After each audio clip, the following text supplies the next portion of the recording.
WDEV News presents the regular monthly meeting of the Fentress County Commission. The Fentress County Commission meets the third Monday of each month, and you can see it live on Channel 12 Cable TV. It's a presentation of the Union Bank of Jamestown and Clark Range, your reliable banking partner since 1904.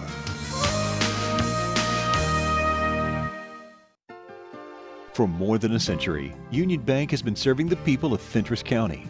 Now, as we begin a new chapter in our history of service, we want to take this opportunity to reassure you that while our building may be new, we're still the same friendly people you have known for years.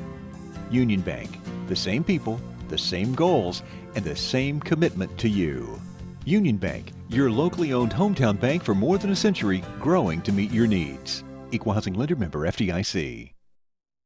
We'll skip on down to, we'll go ahead and get Gina. Of course, first thing will be some notaries, but then Gina, she's here and she just, so she won't have to stay alone, we'll know what's going to happen. So she can go on and be leaving. She just needs to appoint a new employee as a judicial officer. Is that right? Miss Julie Lower. Is Lower or Lauer? Lower. Okay. Julie Lower, that's so. We need to appoint her tonight. That's the only one? That's it. And then the next thing on the agenda will be the appointments of some 911 board members here. That'll be Lyndon Raines, which is the new mayor of Jamestown. Then Sheriff Reagan, reappointment, and all these will expire in 2022. And then Bob Washburn. Number 10 will be consideration of the ADA study phase that we had Mr. Allen Hill to take care of. We made a motion to do that last year, I believe it was, or early in the spring or something. And Allen, he's here. He'll tell us what about kind of this. Here's just something that's what needs to be done that he's laid out so far. So he'll present that to us right now. If you want to, just kind of tell us. Just go right ahead.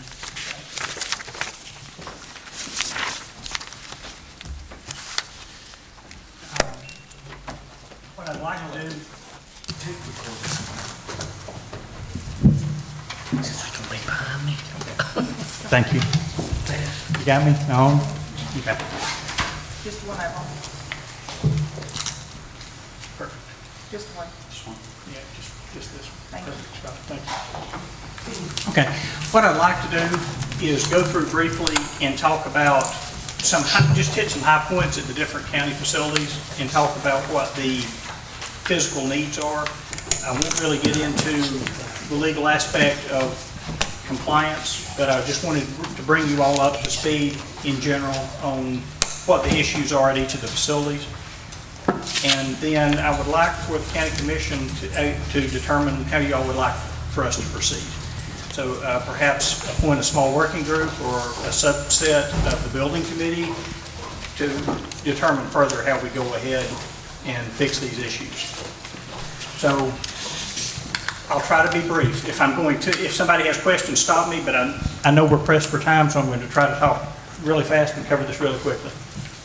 Okay. There is in your packet, I believe there's a copy of our draft study.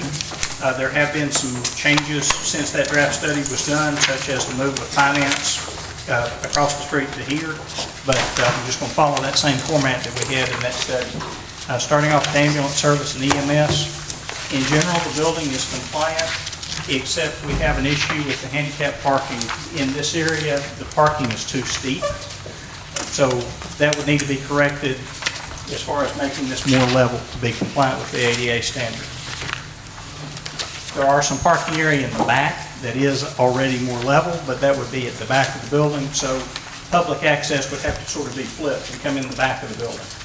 So it's probably more advantageous to just go ahead and build up the sidewalk in this area to come out level and do new parking here. Chamber of Commerce at the old jail. One of the main issues is the ramp. Part of that is that it's old. It's reaching the end of its useful life. It needs to be replaced for maintenance reasons. There is a restroom that is not accessible, but could be made accessible with relatively little effort. For example, a person in a wheelchair could not get under that lavatory to wash their hands. So replacing the vanity with a lavatory top would address most of the issues there. The courthouse is a little bit more complicated, as you might imagine. Part of the issue is parking related, access to the building. Our understanding is that the parking area is owned by the city and the building and sidewalks are owned by the county. But as far as compliance with ADA and TDOT, I don't think they would differentiate who owns what. For example, in this area, this portion here is steep enough that there should be handrails at this portion, and the ADA standard requires a level area outside the door. The ramp goes all the way up to the door, so that would be one other item requiring correction, would be to level the sidewalk right outside the door there. Another view just looking back the same way, this is the area we're talking about, should be level. Moving up here to the courtroom area where finance is now in the back, we have elevator access. So a person in a wheelchair has access to the courtroom and could come and attend a public meeting. The ADA standard typically would talk about having designated seating areas where a person could have a wheelchair parking space that would not obstruct egress in the event of a fire. So we're talking about probably modifying some of these pews. The big thing would be handicap restroom. There are some restroom space in this building, but none of them are accessible. So that would be some modification that would need to be done. It would be preferable to have on both levels, but because of the way the building's constructed, probably having one handicap restroom would be in compliance with the standard. And I would suggest that that be on the upstairs level because this is where your main public meeting space is. And also it would be easier to physically accomplish. So probably, if there are two restrooms in this back corner of the building, so if those were combined, we could make one accessible restroom there. Part of the issue is that currently to get into those restrooms, you would have to go through someone's office. So there would need to be some modification of the hallway to assure that those were accessible for an after-hours meeting like we're having tonight. There is some other relatively minor modifications, such as casework in different locations to make it low enough. And there are some things we can do to facilitate that person with a disability in a different way. But in general, lowering some casework, to just kind of reiterate those points, handicapped access, pew modification here to the main courtroom would be a high issue, along with an accessible restroom at some location, and maintaining that accessible path to the restroom when the building is open. I know that last week there was some storage area taken out of this hallway. That probably needs to just be combined into a storage room, so that could be kept open, so a person in a wheelchair could access the toilet and find some other place for the finance department storage. Mr. Allen, Yes. you're talking, am I understanding correctly, you're saying we need to have a handicap accessibility up here instead of downstairs? In some place in the building, we have to, my reading of the standard is we have to accommodate a handicap restroom at some point in the building. Okay. It would be preferable to have one upstairs and downstairs, but given the nature of the building, it's probably okay to have just one, and I think this is the most expedient place to put it. I think that it could be accomplished cheaper and more easily here than it could be downstairs, is my justification for that. Would you not have more daytime traffic downstairs, you My think? question, there more day-to-day uses downstairs than up here? I mean, is that? And that's a judgment call. I'm thinking that here you would have people up here in a large group for a public meeting. If I'm coming into the courthouse for just a moment, that I'm coming in to pay a fee or buy a car tag or something like that, I'm not in the building as much. So, but I think it's 6 of one, half dozen of another. I think either one a case could be made for either one. I was thinking that if it's on the upper level too, since I can get to the plumbing from underneath instead of having to demolish a slab to get to it. Do we have to have the men's and women's downstairs? Could we make one Yes. restroom and make that handicap accessible? Yes, and that's what I'm talking about up here. It could be one unisex. And we could do that downstairs as well? You could We- do that. We don't have to have the two? Correct. Okay. Yeah. Like I said, I'm just thinking it's probably a little bit easier to actually physically accomplish up here, but that's the kind of issue that I think the county might want to appoint a small group to kind of work through some of these things before proceeding further. Moving over to the DHS area, the main thing that we see here is handicapped accessibility for up onto the sidewalk.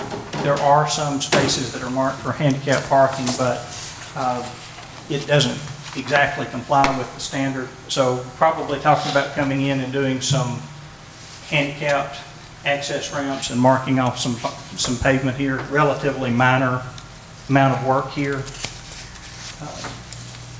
This countertop is too high for a person in a wheelchair to use. However, on the employee side, there are other seating spaces where someone could sit in a wheelchair and use a work service, and that could be accommodated here in the lobby with just a portable table. The elections area is pretty good. We think that this is generally accessible. We think some restriping here would be needed to comply with that, with the standard. For example, a person that's using a van, there's supposed to be a striped aisle for the lift mechanism of the van to lower out. So that's not present here. So some restriping of the parking lot, we think that would address most of the issues there. The main fire station is used as an emergency shelter. Generally, this area is handicapped accessible, but again, a small amount of restriping is needed because there's a handicap space marked at the back of the building, but which is the main entry for the emergency shelter portion and things like that. So, like I said, relatively minor, but a little bit of restriping needs to be done there. In what was formerly the finance department, or the now solid waste and the County Historical Commission, this building has got some hurdles to the county. Right now, this entrance would not be accessible. Our understanding is that this entrance would be primarily used for county records and for county archives. Historical Society would take this side, but if I'm trying to access the county records, how do I get from one place to the other? So it would be possible to do a ramp inside in what was the old main meeting room on the right-hand side of the building to give access to both levels. That's probably the easiest thing to do. But in this case, that's meaning that this would be the main entry door. So that would, there would need to be a little bit more planning and discussion on how to address that. And the solid waste department being upstairs is another issue in itself. We had, Becky Crockett and I had a conference call with TDOT last week, and we talked through that issue.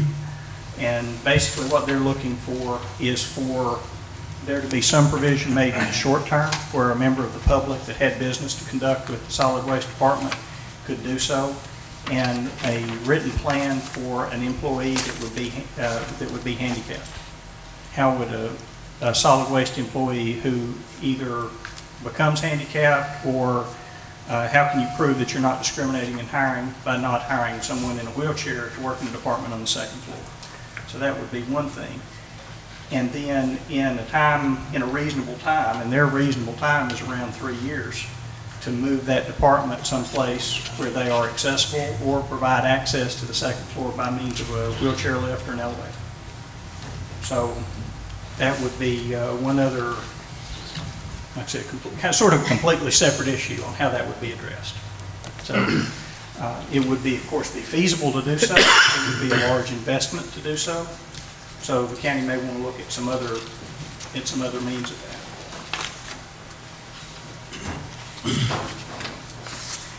So we kind of hit those points again.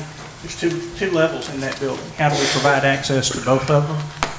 Probably the easiest thing to do is a ramp inside the building and administrate the building in such a way that the public comes in the lower, currently the access on the right, which is currently at sidewalk level. So to have one door for access, both the Historical Society and Archives, and have some means where a solid waste employee could work downstairs if the need arose, or a member of the public could come in and meet with someone from representing the solid waste department. So again, that construction and interior ramp, restroom accessibility would need to be provided in that building as well. So there is one restroom that is really not practical to make accessible. There is one that could be made accessible without too much trouble. We walked through that and have an idea on how that could be accomplished. But the county does need to be looking at a long-term plan for the solid waste department.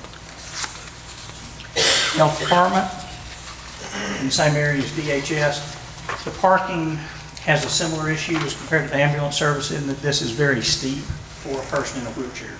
So modifying some parking here to make it more level and restriping in this area. Just showing some other areas around the building. Kirby Johnson Park.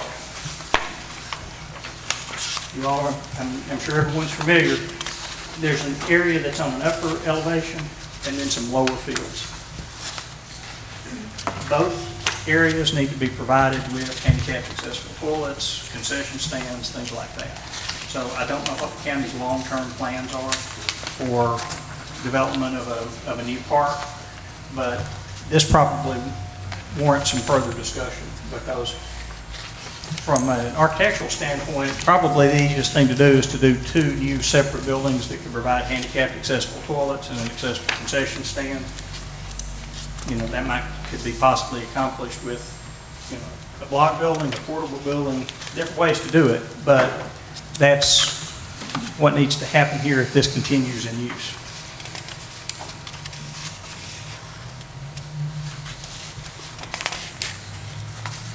The Mount Helan shelter is similar to the Sharp Place shelter in general layout, but there are some differences here. There's a screen wall that's been constructed here, which could prove challenging for a person in a wheelchair to get in.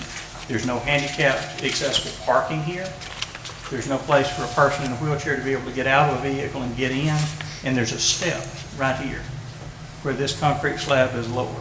So that would be pretty challenging to negotiate for a person in a wheelchair. So modification in this area, designated handicap parking space would be needed. Another view of that area. Inside, this is probably accessible because a person in a wheelchair can come to the side of it, but the toilets are not. The toilets are too small for a person in a wheelchair to go in and be able to shut the door behind them, turn around, things like that. So possibly combine those, possibly enlarge one. At the time we visited Pall Mall, there were a few things with the concrete area here. For example, this ramp would be, it's fine, it's a ramp, but it needs a handrail. And going back to this area as well, there would be some handrails needed. I'm told that some of that may have already been addressed, but I have not seen it. Public library. The main issue at the public library is in the existing floor. It's relatively minor, but new door hardware, modifications to some hardware inside the restroom, replaced water closets, but general public access to the building is generally okay. Am I going too fast, too slow? Senior Citizen Center. There have been a lot of spaces marked, designated as handicap spaces. Some of these spaces are actually compliant with handicap parking requirements. Some of them are not, but they're marked as handicapped, and we're concerned that that might represent an issue for the county, so maybe we just mark them in a different way. Senior citizen reserved parking or something like that. because, like I said, here, this space, it's okay. That space is getting too steep to meet the slope requirements for handicapped access. Same thing here. The space where this white vehicle's parked meets the requirements for accessible space. This one on the far end does not. Additional van striping may be needed. So how we address that would be sort of a policy issue. Because what our concern is that we're claiming that these spaces, are we getting in a position where we're claiming these spaces are handicap accessible where they're really not? So maybe we just paint a blue square on the pavement instead and leave them as is. Those are the kind of things that we'd like some direction from with the county. Those would be compliant. But the gazebo area is not. So we've got an area outside that a person in a wheelchair cannot get to because they would have to cross grass and they would have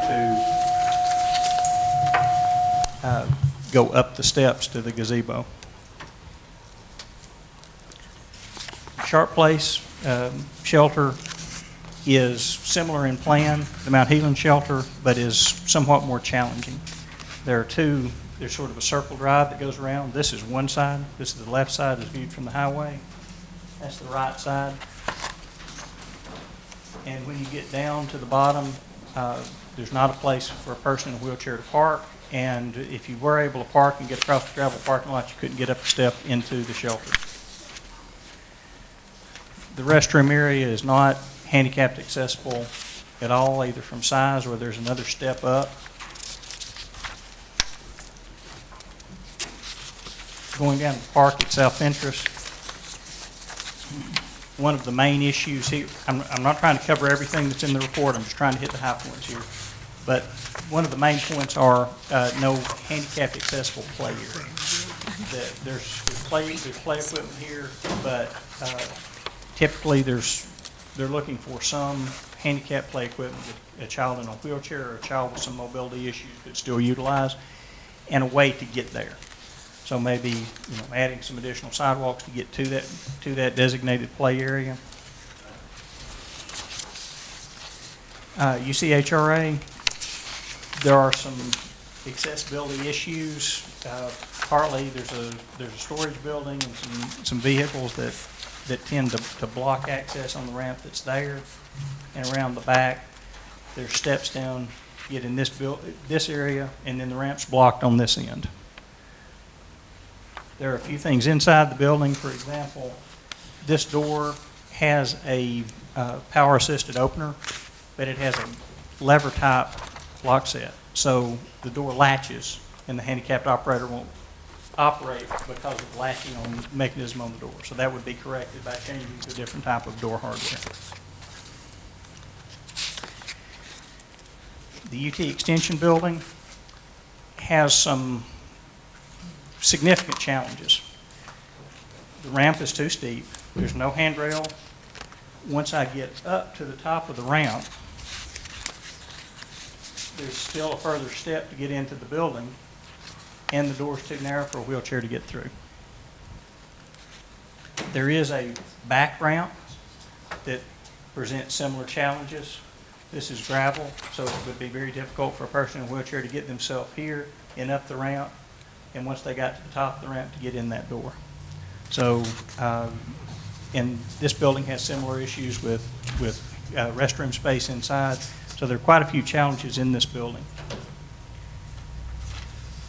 The West Ventress shelter needs some handicapped accessible parking space and a route to get in the building. So adding some parking and maybe some handrails there to accomplish that. So, okay. Is that all?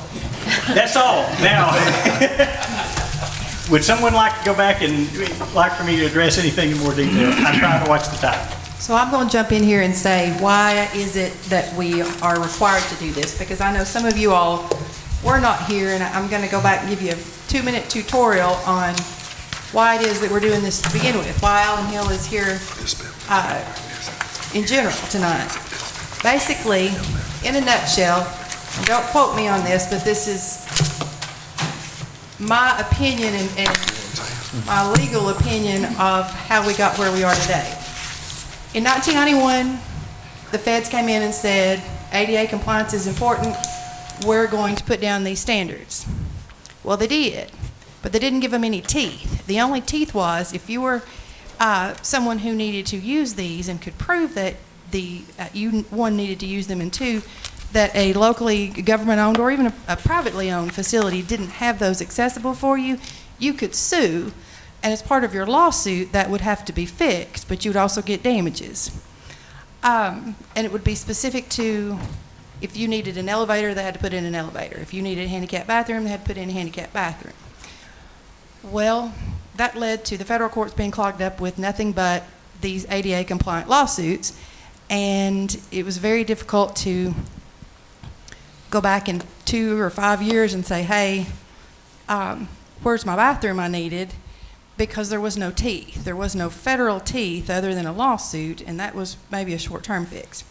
So as one of former President Obama's last acts in government, in September of 2016, he came in and said, I am been a voice for the disenfranchised or those who don't have anybody to speak for them, and so I'm going to give the ADA some teeth. And I'm going to do so in a manner that the federal government has done, if you all remember many times, Lester can probably attest to this, when there was a speed limit issue and the states and local governments didn't want to change their speed limits, the feds said, we'll be taking your highway money until you change your speed limits.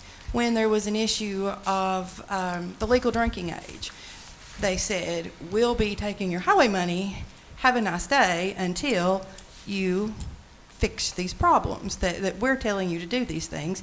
Obama used that very same bite as a fix for these ADA issues and said, don't care what's happened in the past, don't care what all these lawsuits were designed to do, I'm going to withhold your federal highway money, which trickles down to you local governments and municipalities, not just counties, but other places too, by requiring that you become ADA compliant on a scale of what's now the 2010 revised. Now, there's not a whole lot of difference in those two.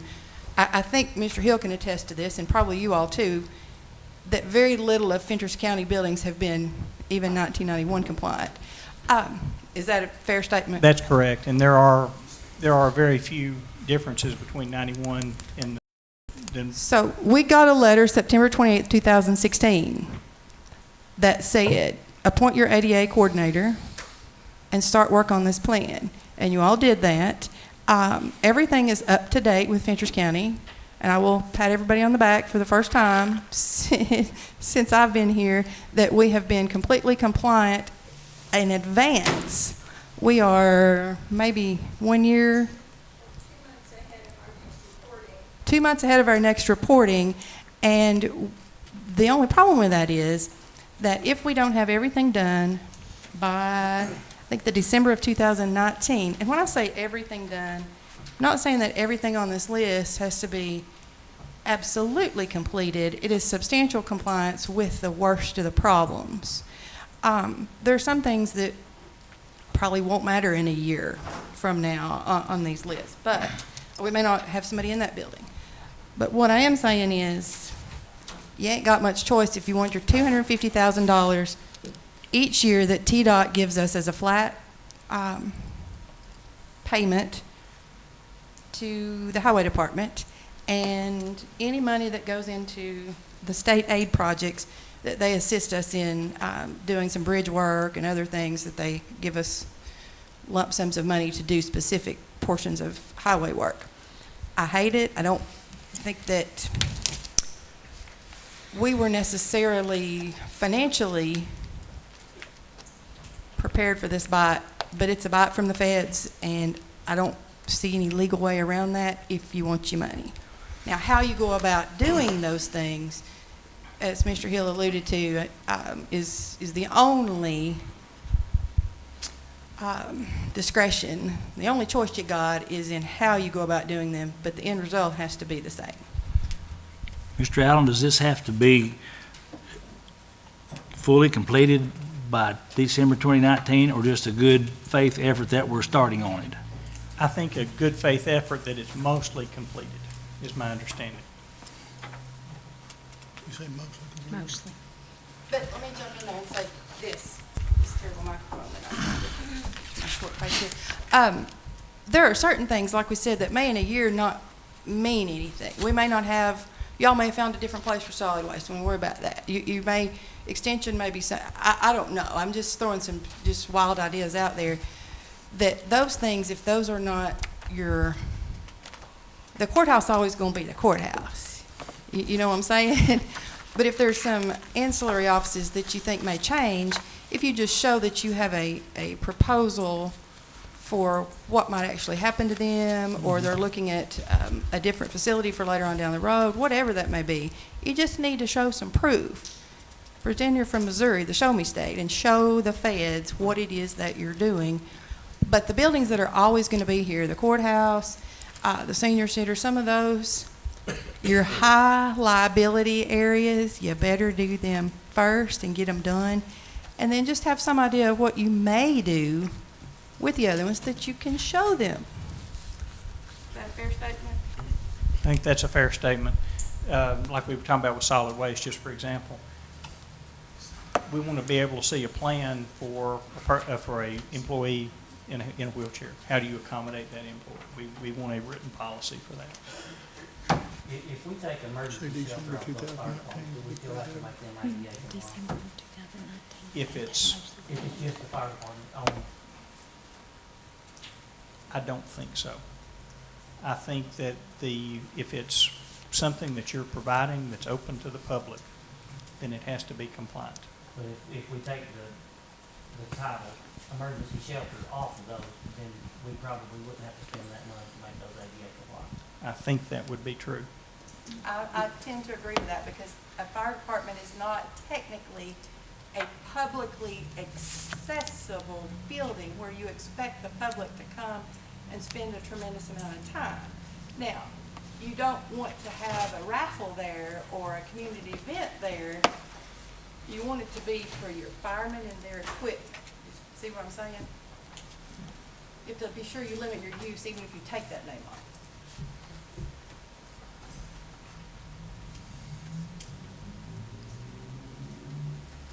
Everybody satisfied with what Mr. Hill said here? Oh, let me jump in there, one last thing. I think that our sheriff has, in the past, and I'll throw him under the bus here a little bit, I'll say volunteered, but some of this is heavy labor work. I mean, some of it's just changing out doorknobs, but some of it's a shovel and a pick. And I think that we have potential to use some inmate labor, and that really makes the feds happy if you can show that you are also accomplishing another goal at the same time. Is that a fair statement? If there's something that can be done, they've always jumped in and done that. And that would be one question that we would like direction from the county for. How would the county like to go about addressing this? You know, that, would it be something that is done in bits and pieces? If so, we need to be able to document that and show TDOT, this is the plan, this is how this is going to be accomplished. So our suggestion would be if there would be a group of commissioners that would be, give us a small working group to work with, and we'll be happy to work through this as far as how to proceed. So Alan, we've completed phase 1 of this by the study phase, right? So the next thing I'm looking to Becky. Okay, so the next thing we need to do in going forward is to get what the written plans to become compliant, right? So we need to vote on, or you guys need to vote whether you want Alan to proceed with the second phase of the contract he gave us back in the spring, in which he would do the construction plans. We could do this as one complete project, bid out to a general contractor, and have a general contractor do all the work. We could divide it up and say that the county's going to take on part of it with inmate labor, and part of it's going to be due to a general contractor, the things that are more complicated to do. The county might say, hey, we're going to try to do it all. But someone needs to give us direction on those decisions. And I think that hybrid approach is probably the best way to go forward, would be agreed. There are some things here that could be reasonably accomplished with inmate labor. There are some things on this list that can't be, that need to go to someone who's a construction person to do. Going back to what you were talking about on the shelters, those are advertised as public shelters. So how are you going to separate those from the fire departments? How can you do that? Because they were built with grants for shelters. Mount Healing wasn't. No, but Wolf was and West Ventures was, wasn't it? The addition that was built onto West Ventures was. Yeah, I was wondering because that is. I don't think the fire hall was. That is outside. That's separate. As far The as, Pound Mill's not considered a shelter. The fire hall's not considered a shelter. That's the new building that's the shelter. Okay.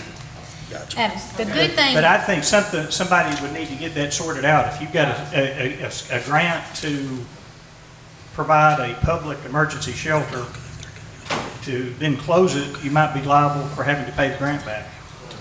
The good thing about that, Mike, though, the ones that we do look like have tied to a grant, the cost involved is not too high. So especially if we did the cost ourselves, did the work ourselves, so we probably might be okay on those anyways too. Yeah, I just wouldn't want to Yeah, see right. them get in trouble over them since they have been advertised as Right, shelters. public access. Okay.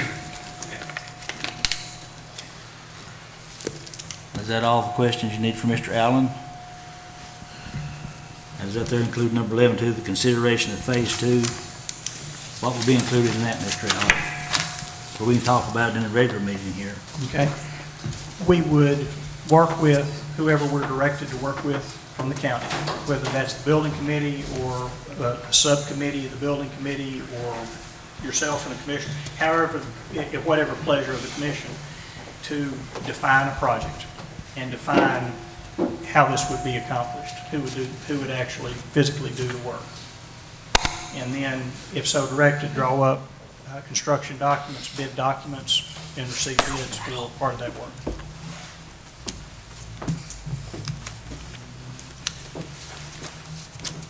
All righty. We'll start, we just got 2 or 3 minutes here before we start with the regular meeting. Anybody wants to stand up and stretch for just a minute? And then we'll start back here right up at 6 o'clock with the regular meeting. We'll start back with number 17. We'll move 17 up to the top because Candy has to go somewhere. Take a lot of room. We'll call this meeting to order at this time. We'll have the presentation of the colors by the Clark Rains Junior ROTC. It'll be followed by a pledge of the flag by Commissioner Justin Miller and opening prayer by Commissioner Wade Matthews. Forward, march. Color guard, hold. Present, arms. I pledge allegiance to the flag of the United States of America and to the republic for which it stands, one nation, under God, indivisible, with liberty and justice for all. Order, arms. Colors verse, march.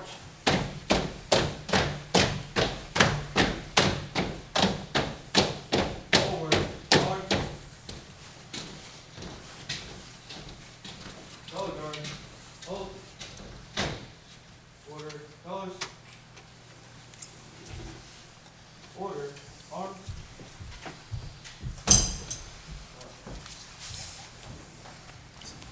Bow your heads, please. Most kind and gracious Heavenly Father, Lord, we come before you in prayer tonight, Lord, and we just ask you to ask your blessing for this meeting, Lord. Just give us wisdom, Lord, to make the right decisions for our county, and just bless everyone here, Lord, that's citizens, Lord, that's come to show their concern for our county, Lord, and just watch over us and just help us to be a light to other counties around us, Lord. In Jesus' name I pray. Amen. Amen.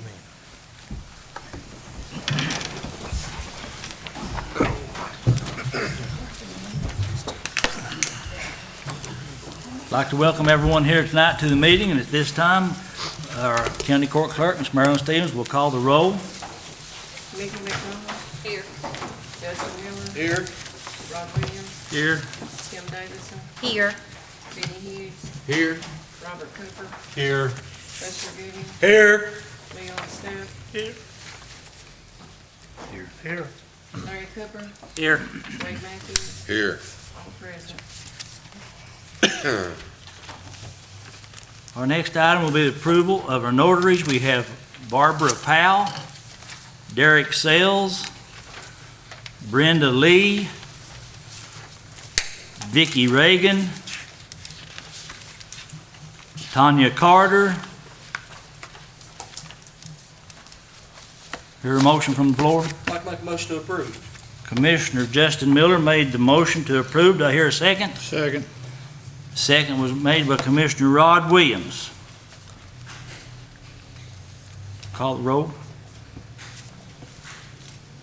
Mickey. Four. Justin. Four. Rod.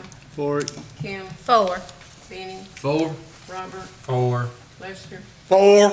Leon. 4. Larry. 4. Wade. 4. 10, 4, 9 against. Motion passes. Next item will be the Judicial Commissioner to appoint Ms. Julie Lower to that position. Do I have a motion? So moved. Commissioner Wade Matthews, Second. second by Mr. Leon Hull, Leon Stepp. All in favor? Contrary?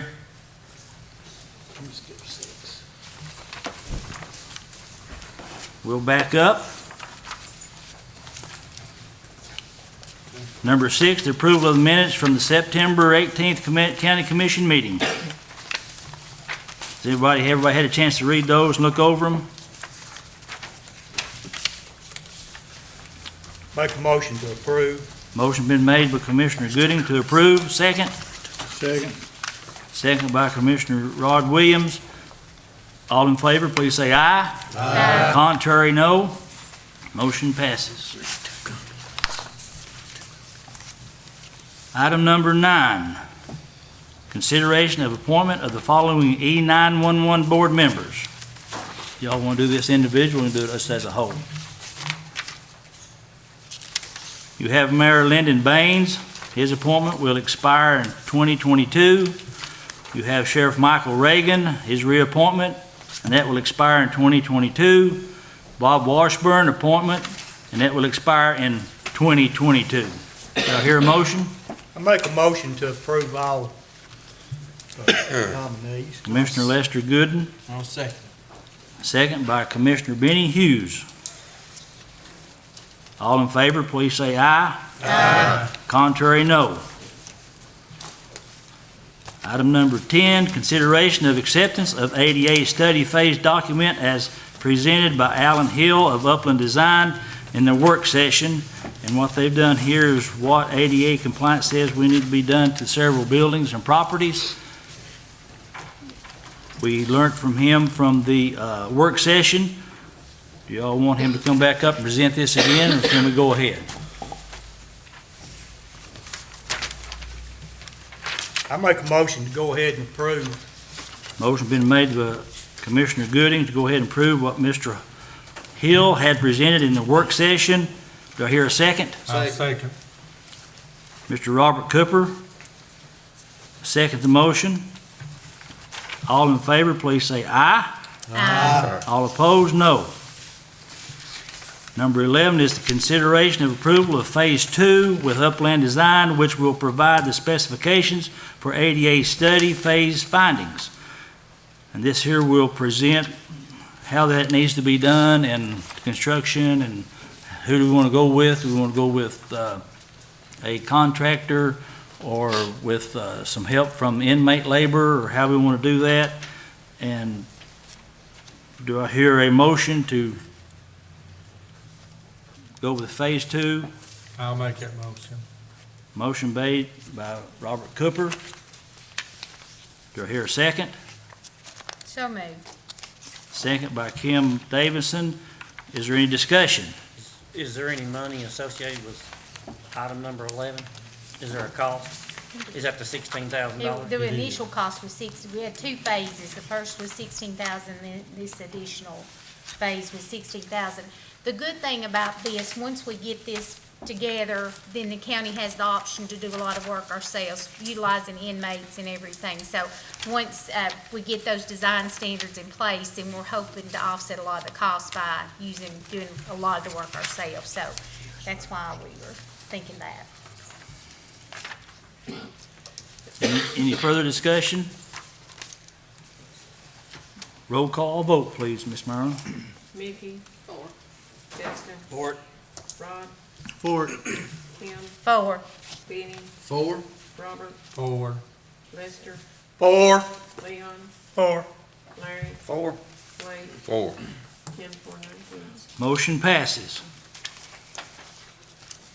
Next is consideration of appointments to the Industrial Development Board.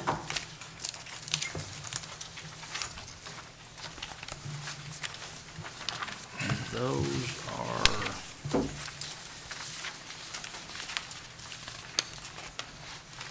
got them here someplace.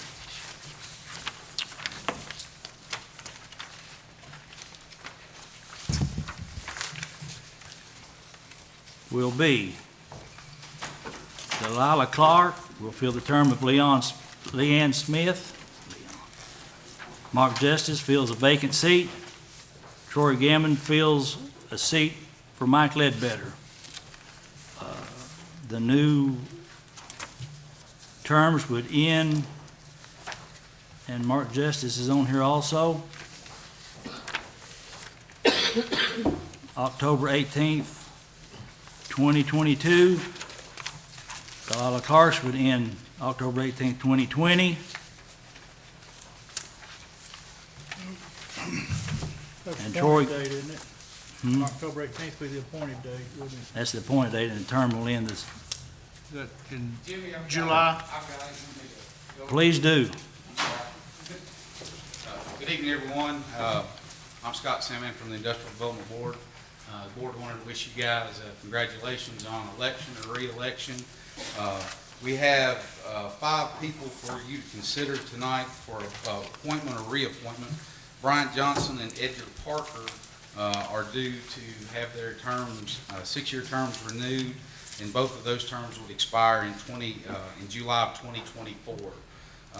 We have vacancies on the board that would be filled by Delilah Clark, the 6-year term that would expire July 2020.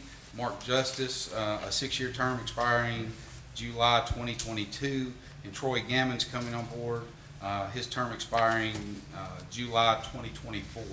That would fill 8 of the 9 seats on the board, leaving 1 vacancy remaining on the board that remains to be filled when someone is identified that you guys want on the board or is willing to serve and bring his expertise to the board. So that's the renewals and appointments that are under consideration. Scott, is there some reason you have these in 6-year terms instead of 4-year terms or 2-year terms, or? They are, the way the ID board was set up, the terms are staggered and at that length. That's defined by the bylaws and the documents that come to the ID board. They've always been 6-year terms. It's just some have gotten out of whack over the years. But that gets, the way it's set up, you will have 3 members rotate off the board every 2 years, and they're staggered 6-year terms. Does that make sense? Sort of. Any questions for Scott before we call for a vote?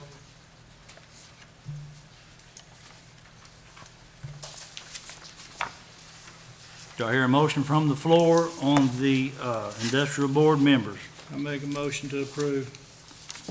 Motion's been made by Commissioner Williams to approve.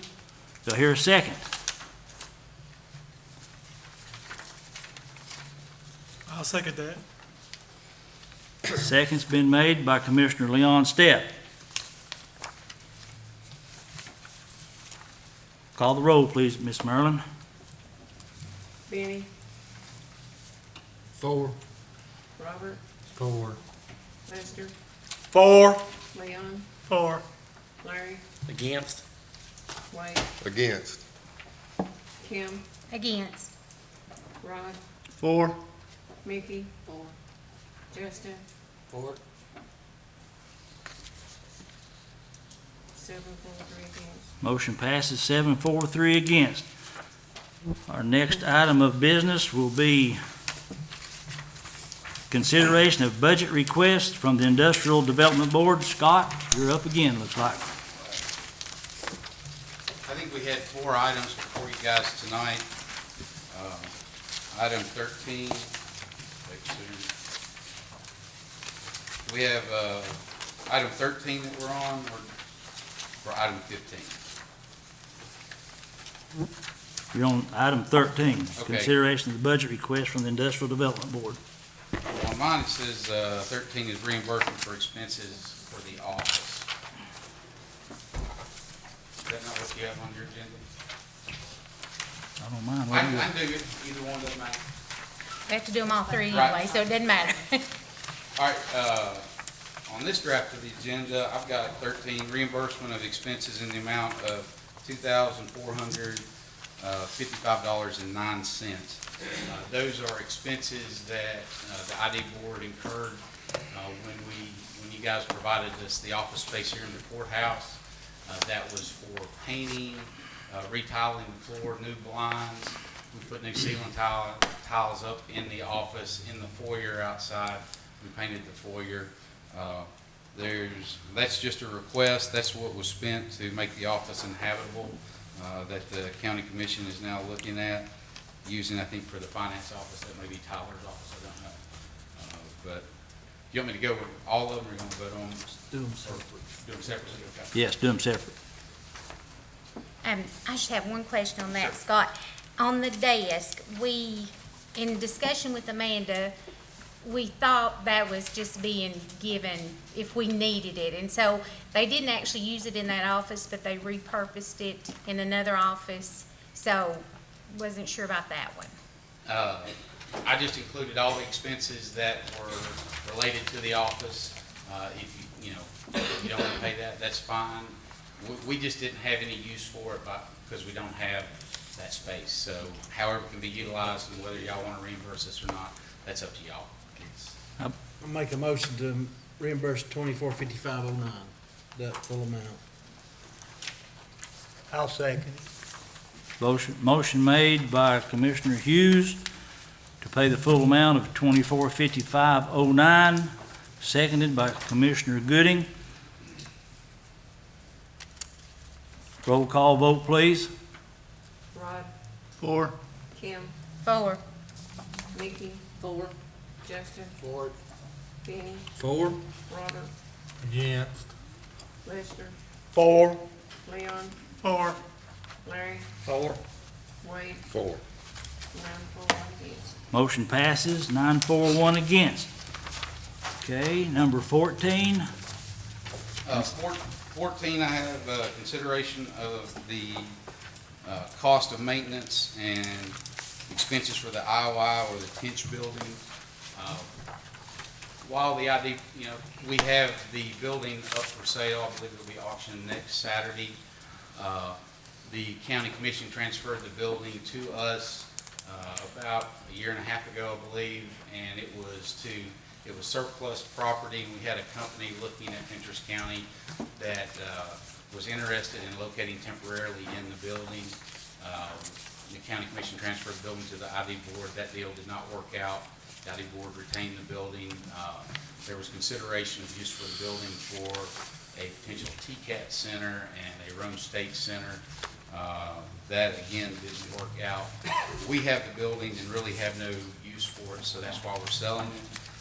In the deed that transferred the building to the ID board, there's a stipulation that the proceeds above and beyond the cost of sale will be split with the county commission. So we incurred insurance costs. We had to put fire extinguishers in it, and then we put a new roof on it, or part of a new roof on it because the building was leaking. I think all the expenses are roughly $15,500. That includes on the sheet that you should have some estimated legal expense, the cost of the sale itself, and some potential cost for a survey, because the size of the lot was in question. I think that's all been resolved by the ID Board Attorney and Bart and the gentleman that had raised the issue. So that's just for your consideration. It's up to you guys whether you want to reimburse us out of those expenses or for those expenses, or if you want us just to take half of the proceeds as it said in the deed, and then, you know, it's just whatever it is. So that's just something for you to consider and see what the cost of carrying that building was. Excuse me. Any more questions for Scott on that part there before we call for a vote? Was all the proceeds or the funds that you spent on it, was that after the county gave it to the ID Board? Yes, sir. What I've listed were expenses that the ID Board paid on behalf of the building. And that was after y'all took possession of it? Yes, sir.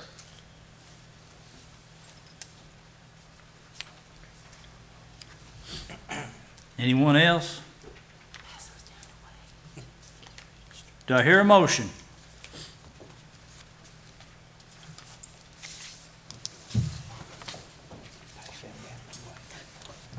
I move that we pay half of it. The motion's been made that we pay half of the $15,608.58. Well, let me jump in there before y'all start discussing that, because the deeds, as was drafted based on all the previous deeds as far as transfers to and from the school board, the proceeds of the sale minus the sale-related expenses. So all of those are gonna come off. Does that make sense? By our terms of the transfer. So the sale-related expenses is at a 100%.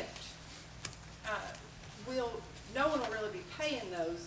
We just won't get to divide any of the proceeds until the 100% of those are paid. Is that right? And we won't have a final exact number on those until after the sale. So we'll present finance department with the cost of sale, any survey or any legal work that would come out, and then whatever the balance is, that's what we're asking you to consider paying those other expenses out of. So I guess it is a little confusing because I added it all in the same. So then that goes back to half of $14,108.58, which would be $7,054.29 would be the half that you're talking about, Benny? After you take What do you the, subtract off? Yes. This comes off. you subtract the $1,500. Be paid for out of the sale. Because you can't Correct. take the cost of the sale and Correct. deduct that. That's gonna come off So the the top. top four items This right here, split in half. $14,108.58. Is that the motion, Benny, to pay half of that? That is correct. 14,000. Motion was made by Commissioner Hughes to pay half of the $14,108.58. Is there a second? I'll second.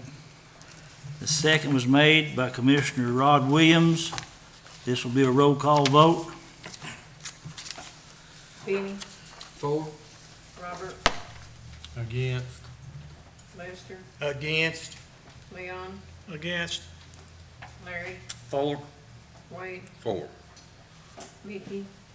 Against. Justin, Against. Rod, 4. Hill, 4. 5 and 5.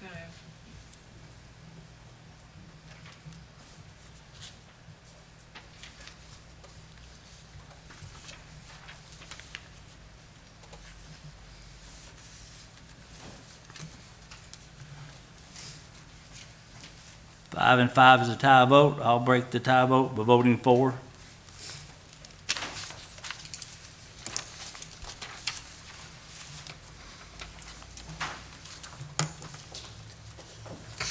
Thank you, and I think we've got the next one as well, which is consideration of budget request from the Industrial Development Board. I think we're doing this a little differently. We've presented to Kelly expenses for the first 3 months of the fiscal year. And that's an amount of $12,147.69. And I think we're being asked to come and present those expenses, and then you guys will approve those on a case-by-case basis. I would like, go ahead, I'm sorry. I just, is that the procedure that we need to plan to operate under?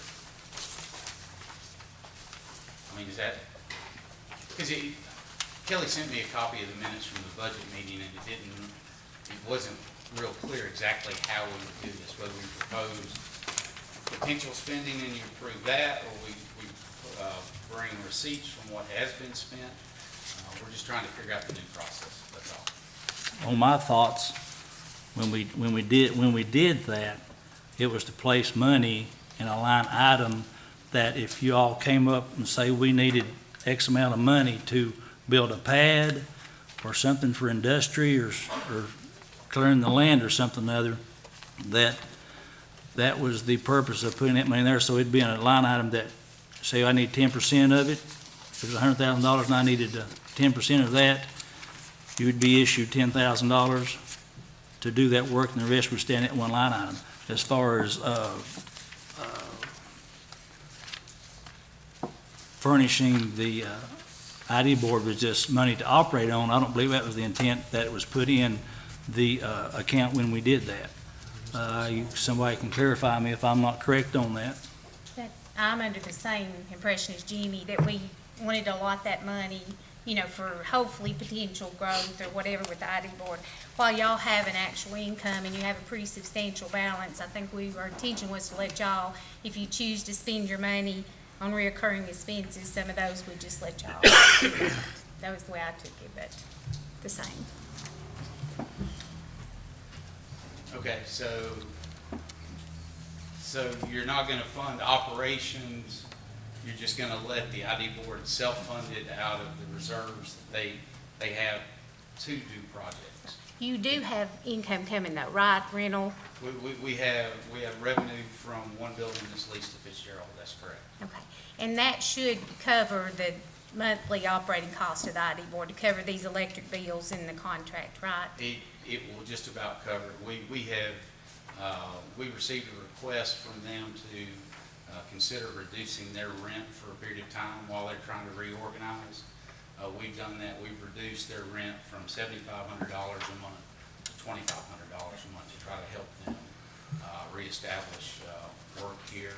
So it is limited what income we have, but yes, we do have income and we do have reserves. And what we hope for is that money that we set aside, if we didn't use a lot of it this year, then we would again set the money aside next year, and that would grow. And then if we did need to, you know, build a pad or something, then we've got a goal and we're moving towards that. So that's what we were hoping to maybe accomplish something. Would it be more beneficial if you, instead of asking for reimbursement, is to come and say, you know, this is like the month of November. This is what we would like to do in December. And then that way you would know if you have the funds or not. Would that be, would you rather do it that way, or take the risk of doing something and not getting refunded, is what I guess I'm asking. I don't know. It's new ground. I don't know what's going to work best. Would it be easier to do it that way? I mean, because that way you know that you've got the funds before you actually spend the funds. It would if it's project specific, sure. Like one of the expenses in there is a marketing cost for the community. And that's something that we decided we would do to try to represent Fentress County at like trade shows and things like that. That's like a $3,500 annual expense. So that's part of our annual marketing plan. So, you know, that's a bill that we've been carrying until we resolve this to see how the new budget and everything would work out. So that's something that we have to look to as a specific item that allows us to go and represent Fentress County to the site consultants and those type of people, real estate folks. The other operation, you know, we can do it however y'all set forth the rules. Scott, is that the Tennessee, the TEP there? Yeah, That's the the Tennessee Economic Partnership, the 3,500. Yes. So it's mighty hard to some of these things come up, expenses happen, or we have to plan. You know, if we need to come every month and ask for money and request, that's what we'll do, if that's how we have to operate.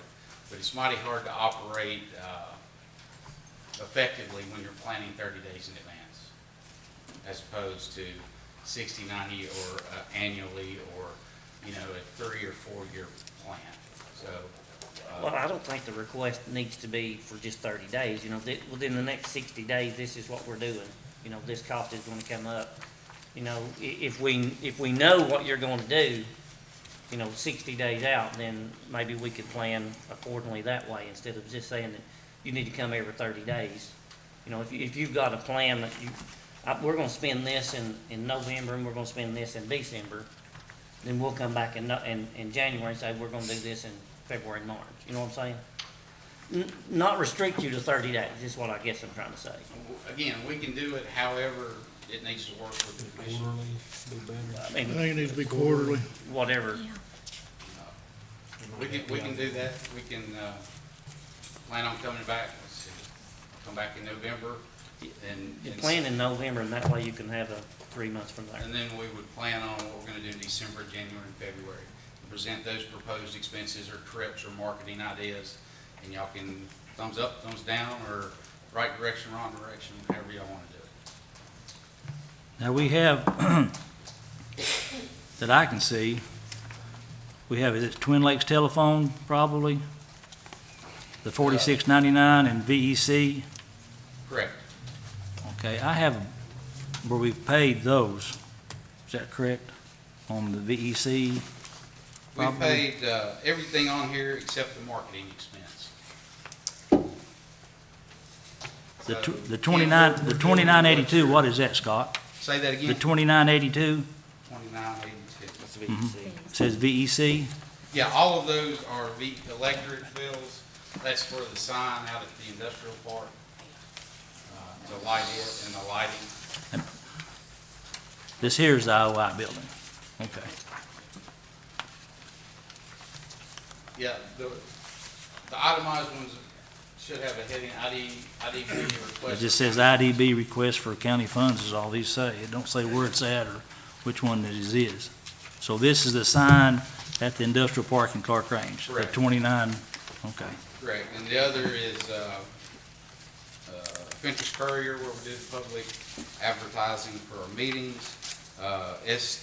S3C, that's consulting management fee, that's me. VEC is the electric out there.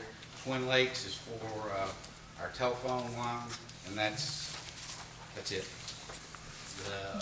The UPS is our post office. So that's the expenses we had submitted. So everything on here is actually expenses for the ID board and also the 3,500 up there also. That there's, that's for the, All of these are expenses for the board. All of them have been incurred and paid except for the 3,500. Is the 2,767 is that a monthly salary? That's correct. Okay. What's the chance of getting, I mean, before I'd vote on something like that, I'd need like an itemized thing of, I mean, the cost there. I mean, is that like, how do you get that number? That, it's an annual staffing contract, and that's the monthly payment. And in the staffing contract, it breaks out what I do for the ID board. It's itemized what all I do for the ID board, and I think. Which is, now what exactly do you do for the ones that may not know? I staff the ID board, I handle the minutes, I handle organizing the meetings, I meet with state and federal officials on economic development, we write grants, we manage the industrial park, we develop the industrial park, meet with engineers and architects, pursue grants to fund infrastructure, we do the marketing of the industrial properties. We receive inbound requests from TVA in the state of Tennessee with the RFPs and RFIs that are normally part of the quarterly report.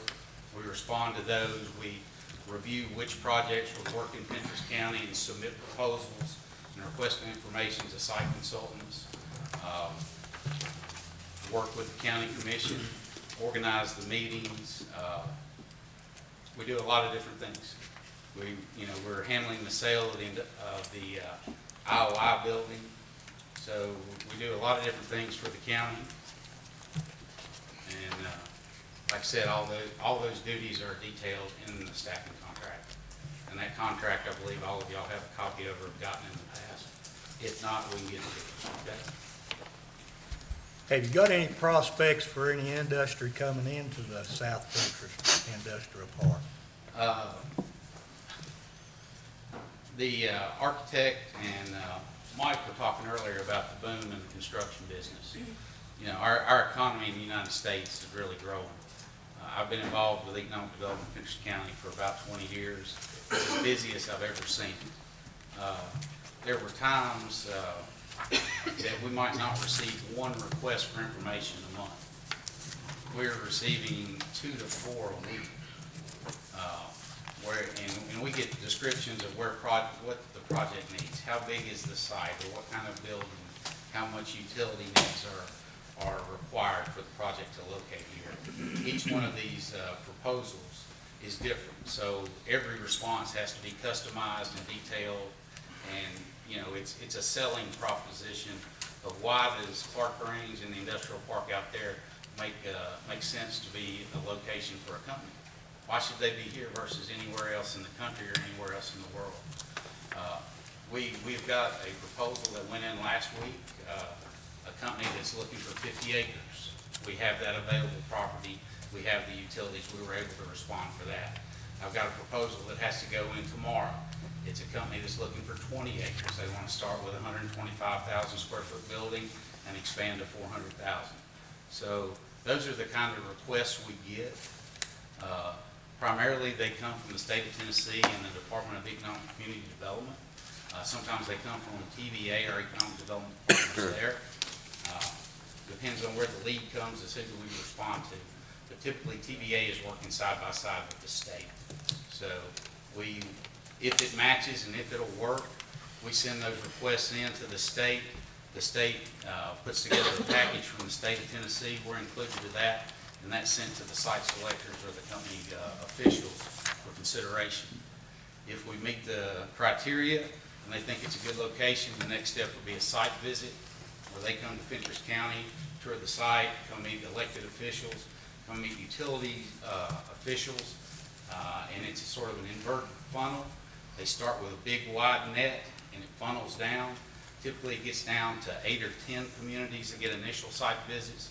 They'll shorten the list to 3 or 4 communities, and they go back time and time again. They come in and meet with your education system, like I said, your utilities, your solid waste board, all of those things, and then they hone it down, and the site consultants will basically recommend 2 sites to a company.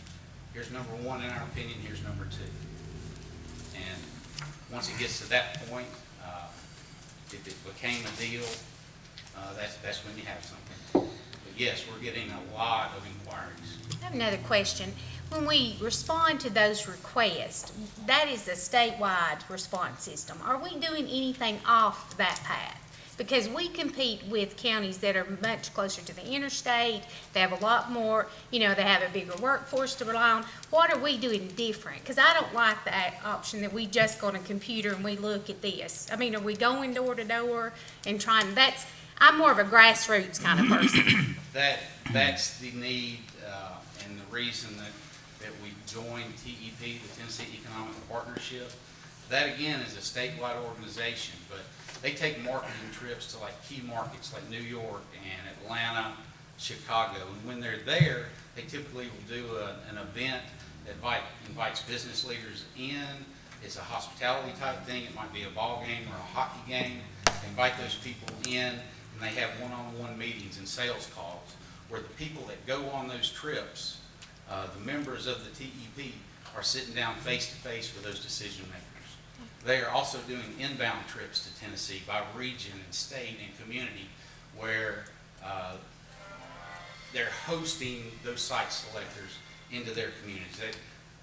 They may come in and look at 3 or 4 counties or communities, but they're providing those inbound trips for those people that are the decision makers. We join that to have another avenue. Cold calling in this business isn't real effective. It's still done, but we're little old Fentress County. We are what we are. I don't have the reach to get to the contacts, the site consultants directly in New York City or Chicago. But this group that represents the state and has been marketing the state of Tennessee for 20 years does. So when we organize events and participate, then we're getting face-to-face with the decision makers.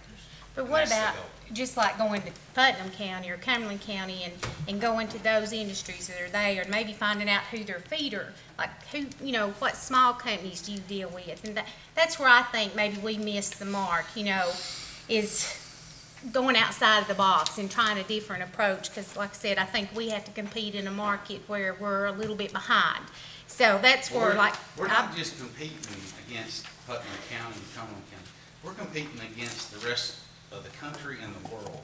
So, you know, going next door, I'm not saying it can't be done. It's normally not done because a lot of our people drive to those communities to work in those plants.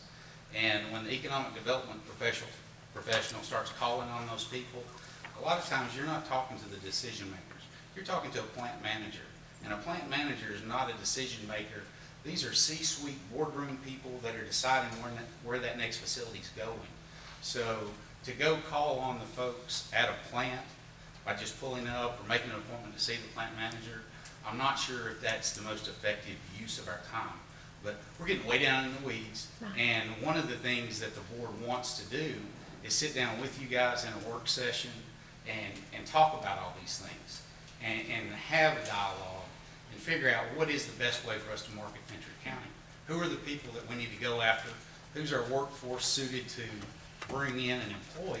So that's where we're trying to get to. and that's where I'm going. I feel like the county is frustrated in general, and everybody's frustrated, because what we've tried isn't working. So to keep trying that and expect the same results, we all know what that is, you know. So to me, it's like, hey, let's think outside of the box. What we've done all these years isn't getting us anywhere, so maybe there's a different path. Maybe we need to get off this road we're on. We're not getting where we need to be.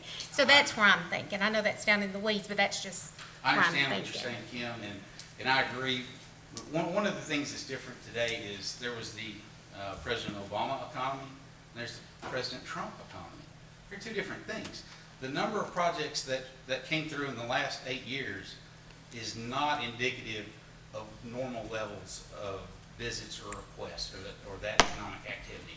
So, you know, it's timing. Sales is timing. Also, where are we in product development? You know, what do we have today that we didn't have 5 years ago or 10 years ago? So now we have an industrial park that's got all the infrastructure in it. It's got a road in it. It's got water improvements. It's got sewer. It's got electric adjacent and natural gas. So we're in a position now that we haven't been in the past. So I'm not saying we're on the 100% right track, but I know that what we do has to include some of the things we're doing today. So again, we want to get together with you guys and figure out what's the best path for all of us. So we're proposing sometime maybe in November that we have an evening work session where we sit down across the hall, have a dinner, and just figure out where is it we want to go and where do we want to spend our resources. They are limited. We get that. You know, we've pushed and asked for and begged for and tried to get grants to do a site plan and to build a pad. And we weren't successful getting the grant. You know, we've talked to you guys in the past about doing a spec building. Those things get more visits.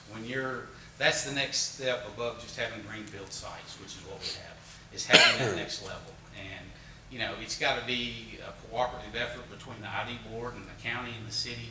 We all need to be heading the same direction. And I know that we've got some strategic planning efforts coming up in the county. All of those opportunities for us to talk about where we're going, is we need to take advantage of that. And I think we'll have a lot more success over the next 4 years than we have in the past if we're all headed the same way. And that's what we're trying to get to, guys. Going back here to a moment ago, when we were talking about the money that we laid aside, that there's the reason that you just said right then, if you decide to maybe build a spec building or have a pad built or whatever, that money, excuse me, that money is there in that line item to say, this is what we're going to use this for. And the commission, it wasn't there to, pay a lot of things like electric bills and this and that the industrial board consumes. It was more to say, you come and say, we're going to put in a grant for $400,000, and we need 10% of that. Well, the money would be there in that line item to do that. That was the sole purpose of doing that. And I would hope, kind of put you on the spot here, Scott, but I would hope that when you ask someone to, if they're interested in doing something in Fentress County, that you won't address that. Do you have anything you can do for little old Fentress County? I'd rather you say Fentress County and not say, as you atone to it there a minute ago, little old Fentress County, because yes, we are a small community, but we're a community that wants to thrive. Jimmy, if you don't care. I'm fully aware of that, and I was saying that in the context that Kim was speaking, from the point that, maybe we need to try something different. We are a little bitty compared to most of our competitors. That's true. But, no, I understand who we are. All right. Scott, have you had any companies to actually come into Fentress County and look at the industrial park out there, Clark Range? I mean, just get a visual of it. Some time ago, we had a small company that was interested. It was an expansion from Cumberland County, actually. It was a small business that was looking to grow, needed room. Cumberland County didn't want to help them. We went pretty far with them. They're the company that we based the application to build the road from. And the TDOT approved building the road into the industrial park was for that company. It was called Synod Soils. Ultimately, the project didn't work out. Recently, have we had any visits? No. We have had site consultants come in and review the property. We've had state officials come in and look at the property. They like what they see. It's just it doesn't have a tenant yet. It doesn't have a commitment. So of this $12,000 here that you're asking to reimburse for, $3,500 of it was actually spent in promoting Fentress County up there with that TEP. It has not been spent. That's an annual dues to belong to that organization. We joined last year and paid that. This is for this year that began July 1, moving to September 30th of next year. So that is, but that $3,500 there is actually for the promoting of Fentress County. That's a direct marketing expense, yes, sir. Anything else for Scott? Have you seen any results from that organization? Not here, because we haven't been fully engaged with them. You have to join the organization, and then you have to participate. You have to make the trips, you have to go to the events. We have not done that. Well, Scott, do you ever talk to any of the politicians about helping, in other words, tell them that if the road was a little further along, between here and the interstate, that would help our...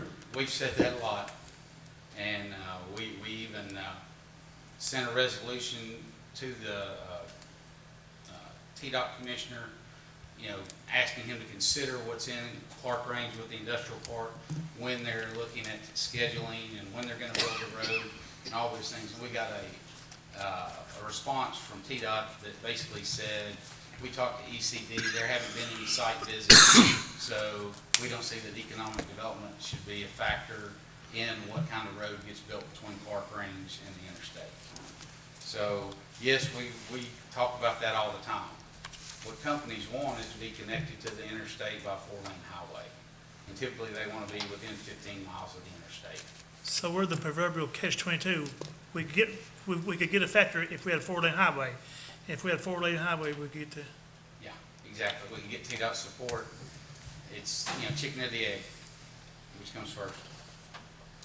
I need a motion on what to do on the ID board request, item number 15. Jimmy, that's the $12,147. That's $12,147.69, and that includes the promotional $3,500 that they want to do, plus some Twin Lakes, some volunteer electric for the sign, 3-month salary, UPS, and Fentress Courier bill.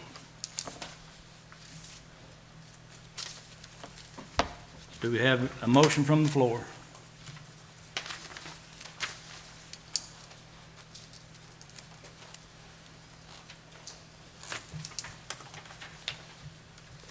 I'll make a motion.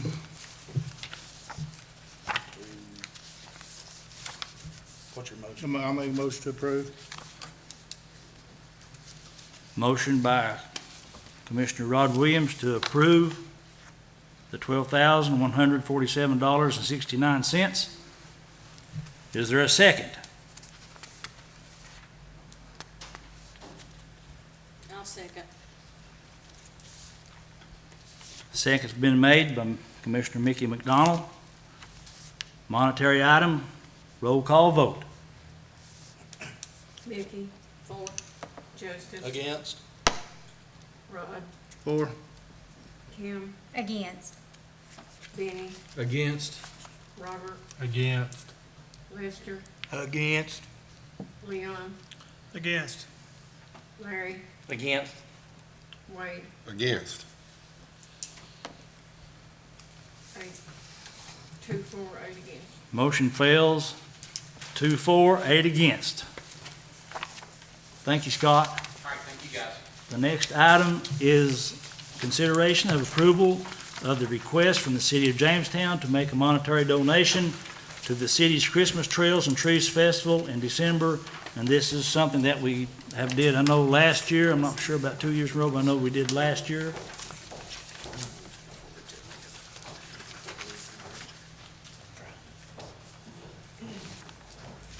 Now, this is this kind of like the donation we made last? It's the same, Same thing? yes, Miss Darlene had started, Yeah. and we donated to it last year. I think we done $5,000 last year. We did. And I'm gonna move that we do that this year in honor of Miss Darlene Davis. Motion been made by Commissioner Cooper, Larry Cooper, and second by a handful. I don't know if anyone, I'm sure a lot of y'all took part in that last year, were out, and I'm telling you, that is one of the best events that I've attended, and to hear the community and how well received it was. It was a very prideful event. I mean, people, showcasing the city and the county, and again, just so positive. So I think it's a good event that they're doing, and I feel good to support it. Motion's been made and second. Monetary issue, need a roll call vote. Rod? For. Kim? For. Mickey? For. Justin? For it. Larry? Four. Wade? Four. Benny? Four. Robert? Four. Lester? Four. Leon? 4. 10, 4, now against. Motion passes. Item number 17, consideration of approval of the Southern Health Partners contract for the Fentress County Jail. Ms. Candy had to leave. Sheriff, do you have anything to say on that?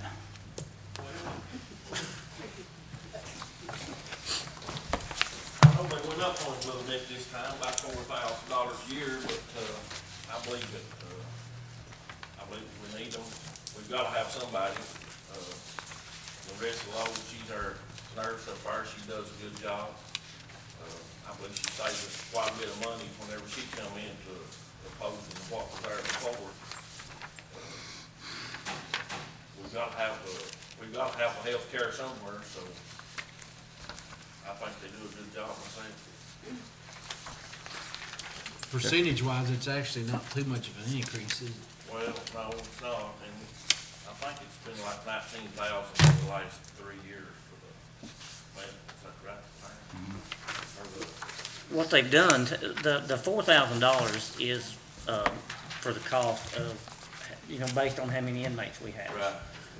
I think it's per diem or something, what they charge us. If we don't have over, They don't charge us anymore. right. Right, but Up the to other thing that they, 160. the other thing that they've changed is significant is that we've been averaging about $19,000 a year on, drugs. Right. Okay. They've capped that at 22,000. So if for some reason we go over $22,000, we have to pay the 100% of whatever we go over. The $19,000 is for the last 5 years or something, or is it 3 years? It's been averaging about $19,000, so they've capped that at 22,000. And that's a routine Yeah. medicines. Some things that are more unusual, they have come in and covered, like some kidney medicines, we had some issues, and then maybe some other unusual drugs, that's maybe, that on a case-by-case basis. Is that a fair statement, Sheriff? Right. Also, Candy had, before she had to leave, she had actually, I'd asked her to, Olding County has this, Livingston has this, and their rates went up about the same as what ours is. So they, it's not just us they're going up on, they're She going up. called the other counties Yeah. that had Southern Health Partners, and they went up on them too. Basically about the same amount. Right. So with that said, I'll make the motion that we approve the contract with Southern Health Partners. Motion been made by Commissioner Larry Cooper to accept, and second was by I'll second it. Robert Cooper. Commissioner Robert Cooper. This also is a monetary, so roll call vote. Mickey? For. Justin? For it. Rod? For it. Kim? 4. Benny? For. Robert? 4. Lester? For. Leon? For. Larry? 4. Wayne? 4. 10 for, none against. Motion passes. Item number 18 is consideration of the approval of the Fentress County Employee Handbook. I believe, the committee met about a week and a half ago, and then the books were made available the last part of last week and first part of this week. I believe most of the commissioners have had theirs and have had a chance to look over it, so what is the will of the commission? I make a motion to approve. Which one? A, and we have a B. A, or 1.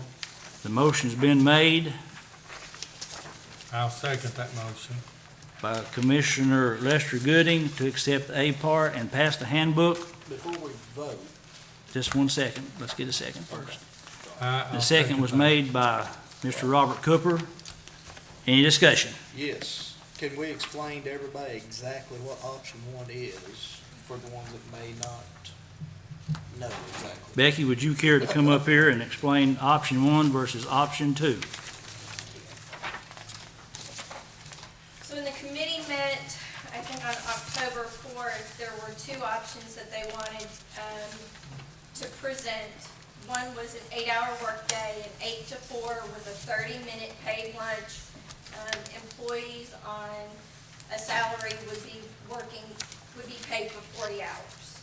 Option 2 was an 8.5-hour workday with an hour unpaid lunch, and salary employees would work or be paid for all hours up to 37.5 hours.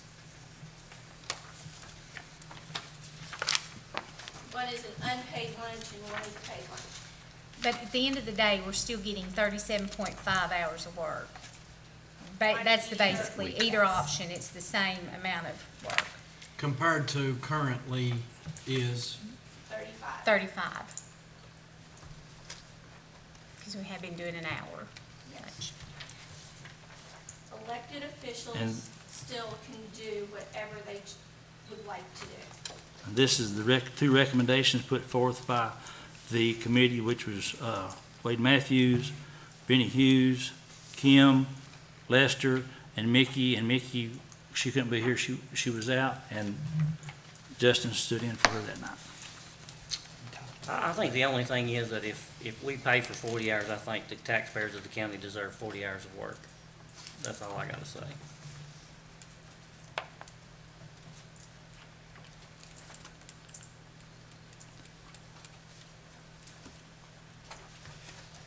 The motion's been made and seconded. Roll call vote. Mickey? Against. Justin, For it. Ron, Against. Kim, For. Benny, For. Robert, For. For. Lester, For. Leon, For. Larry, Against. Wade, 4.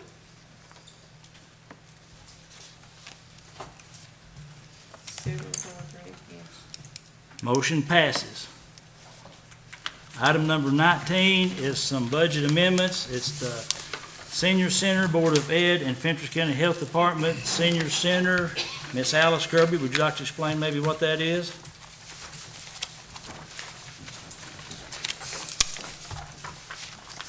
That's just our monthly budget amendment where we take in donations or, it could be items from a fundraiser of that sort. For the month of September, it was just usual stuff. I said the first time I came before the new commission that the monthly budget amendment, it's going to vary. Some months we may have a fundraiser and you'll see a higher amount. We're planning a fundraiser in December, so hopefully there'll be a higher amount there. It just varies. Sometimes somebody might walk in and give us a donation. There'll always, as of right now, be $250 of that. That's a contract that we have with Trivia Health, where we are a facility that provides a location for exercise programs. And that, if you're familiar with Silver Sneakers, you'll hear that. We're a contracted, designated area with them to provide physical fitness. So it's just general stuff. Motion to approve. Second. Motion by Commissioner Hughes, second by Commissioner Larry Cooper. Monetary, so roll call vote, please. Mickey, 4, Justin, For it. Ron, For it. Kim, For. Benny, For. Robert, For. Lester, For. Leon, For. Larry, For. Wade, 4. 10 for, 9 against. Thank you, Ms. Alice. Thank you. The next one is the Board of Education in the amount of $6,000. Is someone here for the Board of Education? Tyler, would you care to explain that? This is one they brought to me last month, but it was incorrect, and how they had done their math on it, but this is basically just some revenue that they had forgot to budget in their original budget for 143 for their cafeteria fund. They're expecting to bring in $6,000 more USDA. Make a motion to approve. Motion made by Commissioner Gooding, second I'll by second that one. Commissioner Robert Cooper. Monetary items, roll call vote, please. Larry, For. Wade, 4. Benny, For. Robert, For. Mickey, 4, Justin, For it. Rod, For it. Kim, For. Lester, For. Leon, For. 10 for, 9 against. Motion passes. The third item of number 19 is Fentress County Health Department. Anyone here for the Health Department? Tyler, would you care to explain that? They received a $1,000 grant through a BEC program. And what he explained to me kind of what they're going to use that for. It's something for children, like an exercise deal for children, or something, going to get them a walking program or something like that. That's kind of how he explained it. I think what it is, they do an after-school program at some of the schools, and they provide them snacks and maybe some kind of little treat for doing it, and I'm thinking that's part of the money that BEC helps offset it. Yep. So I think that's what he's talking. He said he didn't know if this is gonna be, something they go for next year, since it's a whole lot of paperwork for $1,000. They didn't get it till after the budget time this year, so. Move to approve. Second. Motion by Commissioner Larry Cooper, second by Commissioner Justin Miller. monetary item. Roll call, please. Mickey. Four. Justin. For it. Ron. For it. Tim. 4. Ben. 4. Robert. 4. Lester. 4. Leon. 4. Larry. 4. Wade. 4. Ten, 4. I'd like to say tomorrow night is the Finance Committee meeting. Is it at 5 p.m.? It'll be in the ECD room. Any new business? Mr. Chairman, do we need to appoint the ADA committee before? I think it'll just be the building. It'll just be the building committee, should be. Then let them come back with a recommendation. Ain't that you, Benny? Good. No, that's not me this round. As The new- ADA does not require a specific committee, it Okay. requires a specific coordinator, Okay. and that's proper for the HR. So we'll throw that under the rules and regulations of the building committee. If nothing else, I hear a motion to adjourn. So moved. So moved with Commissioner Larry Cooper, second by Me. Mr. Benny Hughes. Meeting's adjourned. Thank you all for coming. For more than a century, Union Bank has been serving the people of Fentress County. Now, as we begin a new chapter in our history of service, we want to take this opportunity to reassure you that while our building may be new, we're still the same friendly people you have known for years. Union Bank, the same people, the same goals, and the same commitment to you. Union Bank, your locally owned hometown bank for more than a century, growing to meet your needs. Equal Housing Lender Member FDIC.